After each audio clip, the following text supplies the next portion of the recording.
What's good, music producers? It's Curtis King of Curtis King TV, and today I have a video for you that is going to hopefully save you from some future issues. I should know, I'm the FL Studio image line guy. Hopefully it'll save you from some future issues that may arise if you're a sound pack creator or a melody loop creator that uses Omnisphere. Spectrasonics has some really clear and some kind of gray area information in their license agreement you're gonna want to know about. Let's talk about that right after the intro.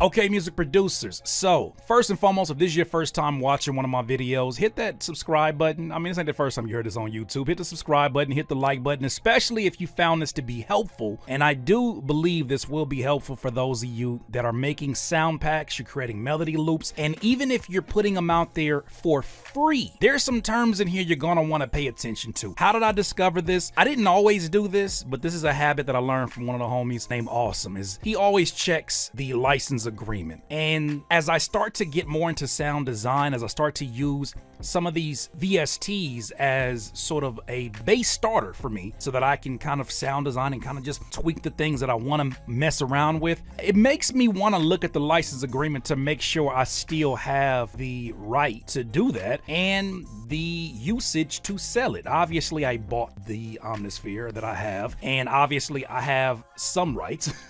But as you'll see in this video, there may be some things that may surprise the hell out of you. It surprised me a little bit, but I want to make sure you stay in the know, especially for those of you that are putting out packs. I just don't want you to run into no issue like I ran into. Let's not bring up the past. Rappers and music producers, your man's Curtis King got caught. FL Studio Mafia came after your man's. Let's not do that. Let's go to the screen. So just in case you don't know how to access this support information on your license agreement, you can find that in your account settings in their knowledge base section. In case you cannot access that, I will leave some links down in the description just so that you can see it and maybe you have some better knowledge. I am not an attorney. I am not one that knows all the legal jargon that is here, but I am somebody that knows some damn common sense. And some of this stuff in here definitely will raise a few eyebrows. Now, as you first go here, there's a basic software license agreement, which is straightforward, and a sound license agreement. The software license agreement really breaks down, you're not able to share this with a friend. You're not able to give that and install on their computer. You have a limitation in terms of how many computers that you can use this on. Pretty straightforward stuff that any plugin or any,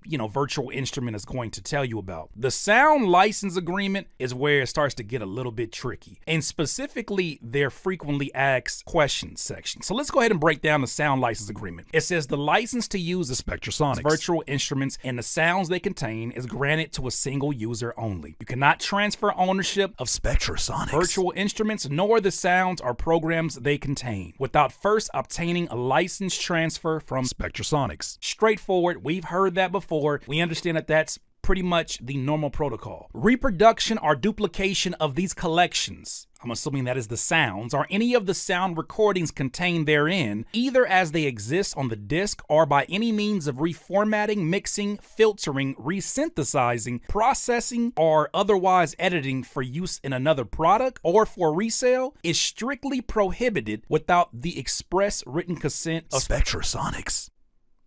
Now, when's the last time I heard without the express written consent? May not be retransmitted, reproduced, rebroadcast, or otherwise distributed or used in any form without the express written consent of the NBA. But the fact that they say no reformatting, mixing, filtering, resynthesizing, processing, or otherwise editing for the use for another product or for resale. When you think about what a lot of sound designers these days are doing, right? Those that are not using sort of the stock plugins or the stock sounds, a lot of them, especially melody packs, are using Omnisphere sounds. And it's rightfully so. This is a beast of a virtual instrument. It is amazing. But right there in plain English, it tells you that you are not allowed to use these sounds even if you process them, filter them, mix them, reformat them for a product that you plan on selling.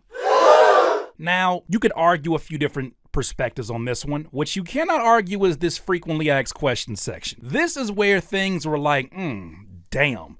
do I even want to use Omnisphere? Because I don't know how much, obviously I don't sell beats, so I don't know how wide this web goes when it comes to what they're saying you're allowed to do. But let's get into these frequently asked questions. Am I allowed to distribute samples I've made of any of the factory libraries in my Spectrasonics instruments? No. The core libraries in Spectrasonics virtual instruments are copyrighted sound recordings and may not be distributed. I don't know why I said it like that. This includes any and all types of distribution. Their use in other sample libraries, sound FX libraries, sample-based hardware, or software products is specifically prohibited. Sound pack creators, are you listening? This is important information. So here's another frequently asked question. What if I extensively modify the factory sounds from my Spectrasonics virtual instruments? It says all modification, layering, and tweaking is still legally considered a derivative work based on copyrighted recordings. So any type of reuse or sample distribution like this is prohibited under the standard license. Use of this type would require special clearance or a special license arranged with Spectrasonics in advance. How many of y'all are getting specific clearance from Spectrasonics that are putting these packs out with Omnisphere sounds? I'm just putting it out there. I ain't the one that made this up. Does this mean that I am allowed to distribute my own original patches or multis, which are, when you use multiple patches that you create in one with my Spectrasonics virtual instruments? That's not a problem. They say any type of distribution of user patches and multis created with your Spectrasonics virtual instruments, the PRT and the MLT files is not only allowed, it's encouraged. So they want you to create your own patch using their software. They're not completely cutting you off. And they're saying, yes, we do encourage you to distribute your own patches and multis. So there's a little bit of wiggle room for those of you that are using Omnisphere. However, it gets a little bit tricky in this next section. Am I permitted to distribute my samples from Spectrasonics virtual instruments if it's non-commercial? So for those of you that are like, well, I'm not selling my melody loops, I'm not selling my packs, I can just give it out for free, baby. I got a loophole. You see that? That's a whole loophole I got there.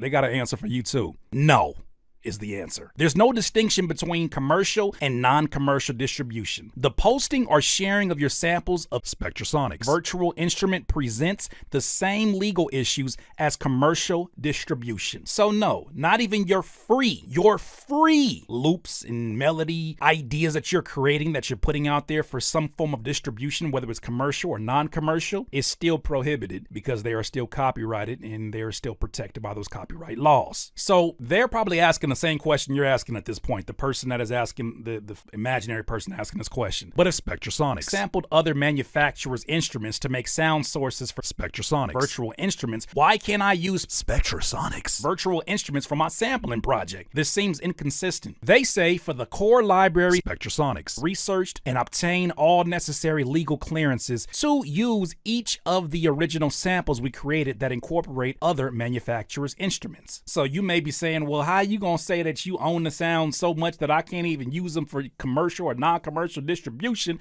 when you using sounds that come from some of these original hardwares, these Moogs? And how can you say that, you own it? And they're saying that they attain the license, which is the same thing they're asking you to do if you plan on using these in your reproduction or your sound packs that you're using with their sounds. Another thing that you want to pay attention to, for those of you that are like, yo, can I use the demo songs? I don't know. Maybe you want to use the demo songs as a melody loop and you want to chop it up for yourself. Maybe just as a producer yourself. Maybe you're not even looking to get into the sound design or sound loop game. That's fine. They got something for you too. They said no, you cannot use it for your demo songs. They are just there to give you an idea of what Spectrasonics virtual instruments can do. Demo songs cannot be sampled, remixed, or used in any other application without special permission from Spectrasonics. If you are interested in using any of the demo songs in some other application, please contact us and we'll connect you with the composer publisher. Now that's fair. Obviously, there have been musicians that have created these original compositions to to show you what each preset can do. They created that. That was their idea. In the same way that you want to be paid, they should be paid too, damn it. I get that. However, I start to ask myself, and I'm going to do more research, and I hope that you would do more research other than just watching this video and then spreading a bunch of information that you didn't research yourself. But as I look at this, there's some really clear language in here that is saying that they are not giving you permission to use their sounds inside of your own sound pack. Specifically, the question of what if I extensively modify the factory sounds for my Spectrasonics instruments? They say all modification, layering, and tweaking is still legally considered a derivative work based on copyrighted recordings. So any type of reuse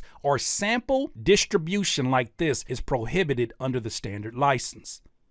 Look, you chop that up however you want to chop that. You interpret it however you want to interpret it. To this day, I have not heard of someone being sued by Spectronics or by Omnisphere creators. I have not heard of that. However, before I became an example of why you should not pirate FL Studio, there was a lot of people out here riding dirty that didn't even know that there existed a department within that company that goes and seeks out whether or not you have a license. And I want to be proactive in this situation and hopefully save you from having to deal with any of the consequences of doing such things. Now, obviously, you bought your copy and you have that to create your music. I have questions. I wish I could interview somebody from Spectrasonics. Maybe they'll watch this video. I have questions about what limitations we have as producers, because this is a very popular program amongst the community. And I know for a fact, there are sound packs out right now that are using trillion bass lines, that are using Omnisphere, and it sounds freaking amazing. But if they're saying even the patches, even if you create something that is original and you, as they say, add modification or layer or tweak it, they're still saying that it's derivative work that is from their creation.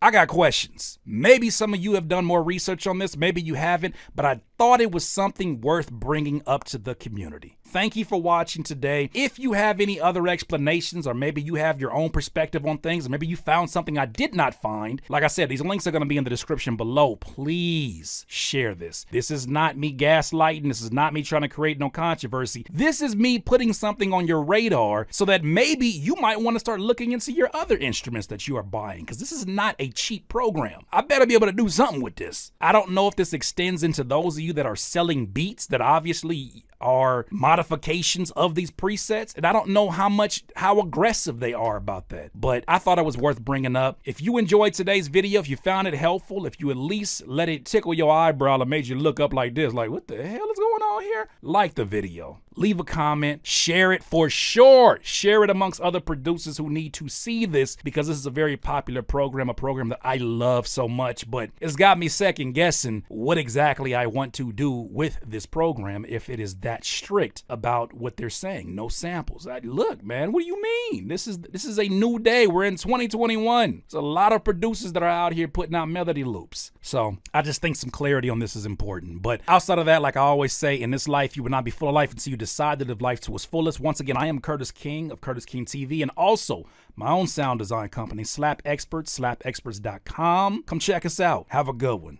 Look up, Nazi. Say cheese.